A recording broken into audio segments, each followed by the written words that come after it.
Good morning, my beloved scholars. Welcome back to the channel. This morning we're going to look at equivalent fractions. What are equivalent fractions? Let's read the definitions. We get equivalent fractions by dividing or multiplying the original fraction by the same number. We must do the same thing to both the numerator and the denominator. All fractions that can be reduced to the same simple fraction are equivalent. I'm going to read that 2 more times because it's a lot to take in, and then I'm going to break it down for you. We get equivalent fractions by dividing or multiplying the original fraction by the same number. We must do the same thing to both the numerator and the denominator. All fractions that can be reduced to the same simple fraction are equivalent. Do you think you understand what that is saying? All of it? Let me read it one more time. We get equivalent fractions by dividing or multiplying the original fraction by the same number. We must do the same thing to both the numerator and the denominator.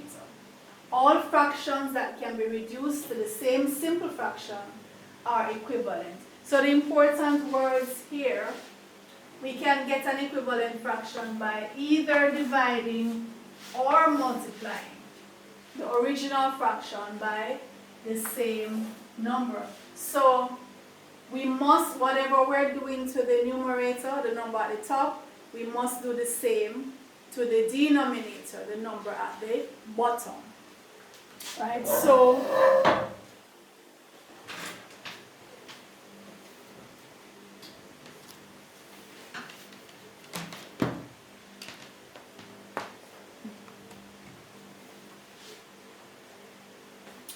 I had to plug in my laptop, sorry about that. Right, so we're saying whatever we're doing to the numerator, we must do the same thing to the denominator for it to be equivalent, right? So they want us to write equivalent fractions for each of these fractions. So that means we can either look to see if we can divide it by the same factor, if we can divide the numerator and the denominator by the same factor, or are we able to multiply the numerator and the denominator by the same number. It can work either way, right? So, if we look at 3/8, since we're not able to reduce 3/8, because only one can go into 3 and 8, right? We would therefore think of multiplying the 3 and the 8 by a common number to get an equivalent fraction. You can actually choose any number that you want. You can multiply them by 2, you can multiply them by 8, you can multiply them by 10. Once you do the same thing to the numerator and the denominator. So just choose a number, let's say 5. Alright, so 3 times 5 would give 15. 8 times 5 would give 40. So that means 15 over 40 is equivalent to 3 over 8. Let's try another number to use. So we can say 2. We can multiply the 3 times 2 would give 6. 8 times 2 would give 16. So 6 over 16 is equivalent to 15 over 40, and that's also equivalent to 3 over 8. Alright. How about a half? There are many numbers that we can reduce to a half. Choose a number that you want to multiply by the 1 and multiply the 2 also by that number. Let's say 7. 7 times 1 gives 7, right? 2 times 7 gives 14. 7 over 14 can be reduced to a half. Let's use 10. 1 times 10 is 10. 2 times 10 is 20. So 10 over 20 is equivalent to 7 over 14, and they are both equivalent to a half. And I'm sure you can think of many other fractions that can be reduced to a half. How about 9 over 12? For this one, I think we can do some division, at least at first. We can divide the 9 and the 12 by 3. So 9 divided by 3 gives 3. 12 divided by 3 gives 4. Now we can try multiplying, because we can do both, right? Let's say 9 times 8. 9 eighths are 72. And 12 eighths are 96. So we multiplied both the 9 and the 12 by 8. And we got 72 over 96. So that's an equivalent fraction to 3/4, which is equivalent to 9/12. Do you get the hang of it? We're going to do more practice, right? So 5 over 15, we can divide these to get an equivalent fraction. We can divide them both by 5. We can divide them both by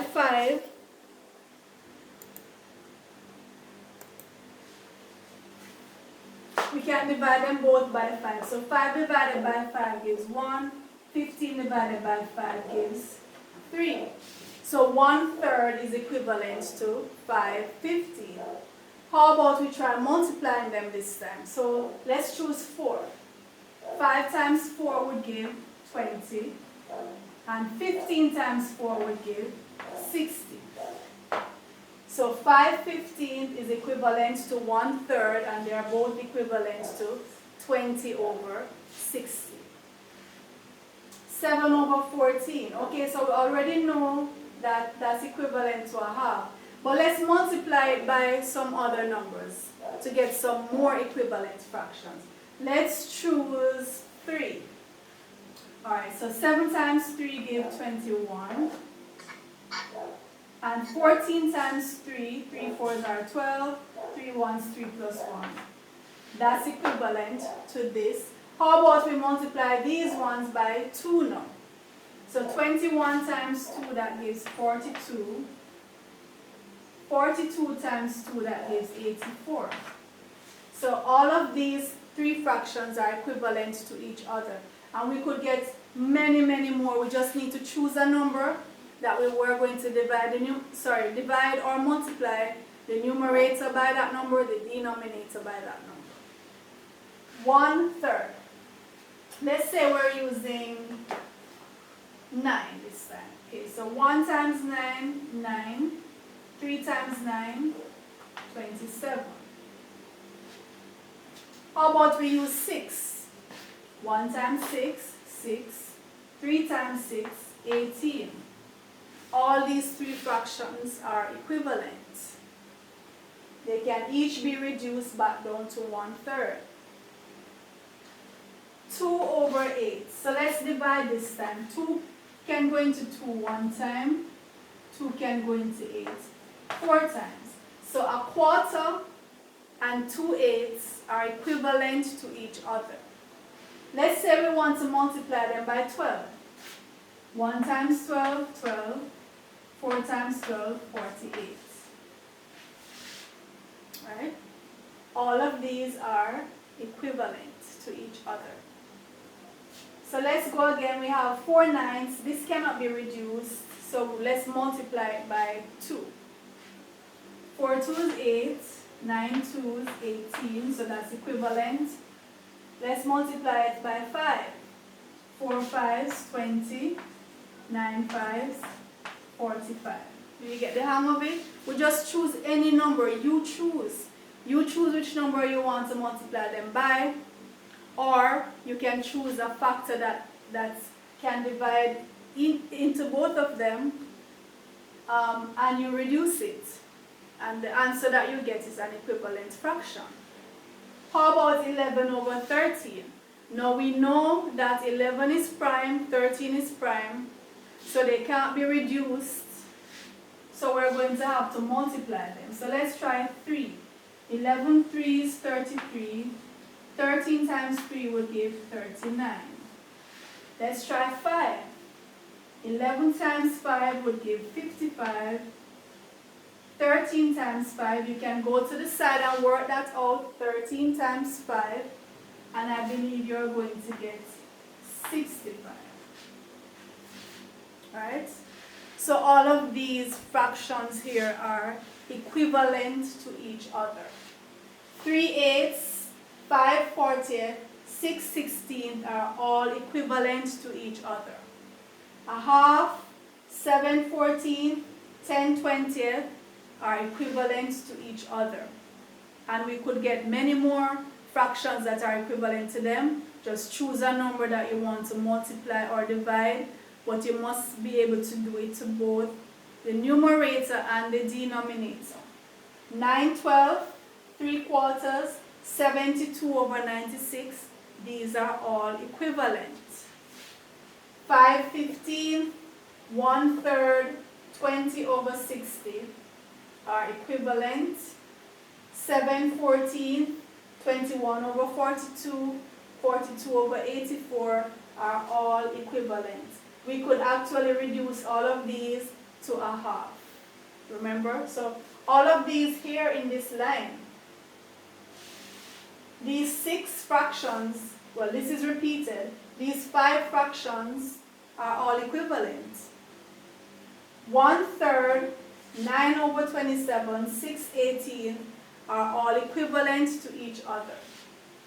2/8, 1/4, 12/48 are equivalent. 4/9, 8/18, 20/45 are equivalent to each other. And 11/13, 33/39, 55/65 are all equivalent to each other. Alright, let's look at another aspect of equivalent fractions. Sometimes you are given 2 pairs or 3 pairs, any number of pairs, any number of fractions, and you're asked to fill in the missing number, whether it's a denominator or a numerator, based on the fact that the fractions are equivalent. So remember, the numerators of both fractions must have a common factor. That means you are able to multiply the numerator by something to get the other numerator. Same thing for the denominator.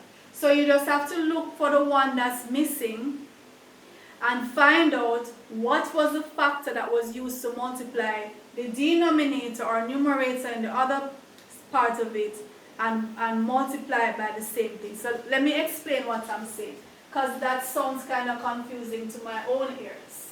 Alright. So what I'm saying is, we have 6/7, and we want to know which number would balance it out over 21. So we just need to find out what did we multiply 7 by to get 21, and that's 3. So we just need to multiply the 6 by 3, and we would get 80. Right? So that's what I meant. We find out what was the common number that we use to multiply the 2 that we are given, whether they are in the numerator or the denominator. What did we multiply the small one by to get the big one? And we go back now to the one that's missing and just do the same thing to that. So we're looking at, we are given 8, 10, and we want to know what it's equivalent to 4 over what. These are the 2 we're given. What did we do to 4 to get 8? We multiplied it by 2. So which number would we multiply by 2 to get 10? Which number times 2 gives 10? That is 5. Right? So that's how we fill in numbers when we want to find the missing term for equivalent pairs.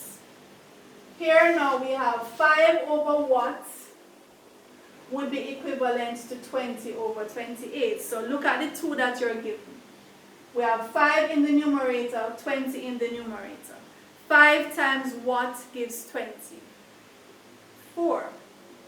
So which number would you multiply by 4 to get 28? Which number times 4 gives 28? That's 7, isn't it? So that's the missing term there, 7. Alright, here we have 10, 15, and we want to know it will be what over 3. Compare the two that you're given. Here we're given two denominators. What did you multiply 3 by to get 15? 3 times what gives 15? 5. So what would you multiply by 5 to give 10? 5 times what gives 10? 2. So 2 is the missing number there. You see that? So we just have to compare the two that we're given, whether we're given the numerator or we're given the denominator. Compare the two numbers. Try to find out what did you multiply the smaller number by to get the bigger number. And once you identify that factor, you're going to multiply the number that you're given in the denominator or numerator, multiply that by that factor to get the missing one. Let's do a couple more examples of that. So let's say you're given 1/7 is equal to what over 49. Okay? And what over 3 is equal to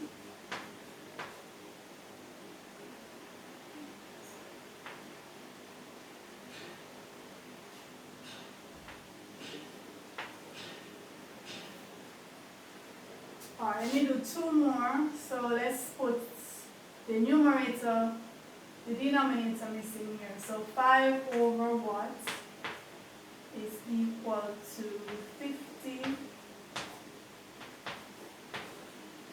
And one more. So we need this to be missing now.